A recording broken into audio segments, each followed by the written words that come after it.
നമുക്കെല്ലാവർക്കും ഇഷ്ടമാകുന്ന നാടൻ വിഭവമായിട്ടാണ് ഇന്ന് ഞാൻ വന്നിരിക്കുന്നത്. കപ്പയും മത്തിക്കറിയും.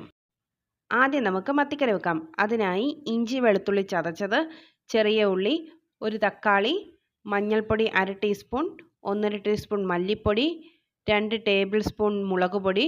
ഇത് നന്നായി മിക്സ് ചെയ്യണം. ഇനി മീൻകറിക്ക് ആവശ്യമായ ഉപ്പ് ചേർത്ത് കൊടുക്കാം. അതിനുശേഷം പുളിവെള്ളം ഒഴിക്കാം. പുളിവെള്ളം ഒഴിച്ചു കഴിഞ്ഞിട്ട് ഒന്ന് ഇളക്കിയതിന് ശേഷം ഗ്രേവിക്ക് ആവശ്യമായ വെള്ളവും കൂടെ ഒഴിച്ച് നമുക്ക് ഫ്ലെയിം ഓൺ ആക്കാം. 2 പച്ചമുളക്, കറിവേപ്പില, സ്വല്പം ഉലുവാപ്പൊടിയും ചേർത്ത് തിളയ്ക്കാൻ അനുവദിക്കുക. നന്നായി തിളച്ചതിന് ശേഷം ആവശ്യത്തിന് ഉപ്പും പുളിയും എരിവും ഉണ്ടോ എന്ന് നോക്കണം. നന്നായി തിളച്ച ഗ്രേവിയിലേക്ക് കഴുകി വൃത്തിയാക്കി വെച്ചിരിക്കുന്ന മീൻ ഇട്ട് കൊടുക്കാം.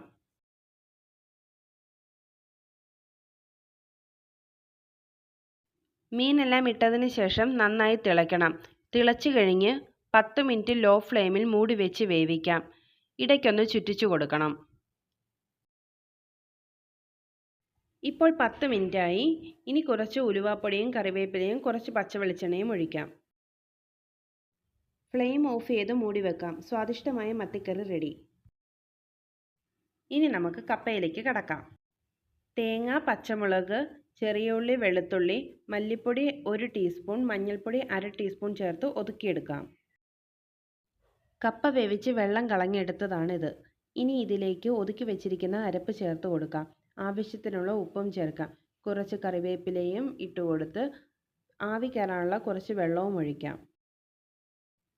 ഇപ്പോൾ നന്നായി ആവി കയറി അരപ്പ് വെന്തു. ഇനി കുറച്ച് പച്ച വെളിച്ചെണ്ണയും കറിവേപ്പിലയും ഇട്ട് ഇളക്കി യോജിപ്പിക്കാം. സ്വാദിഷ്ടമായ കപ്പയും മത്തിക്കറിയും റെഡി. എല്ലാവരും ട്രൈ ചെയ്ത് നോക്കണേ. ചാനൽ സബ്സ്ക്രൈബ് ചെയ്തിട്ടില്ലെങ്കിൽ ഒന്ന് സബ്സ്ക്രൈബ് ചെയ്യണേ. പുതിയ വീഡിയോയുമായി വീണ്ടും കാണാം.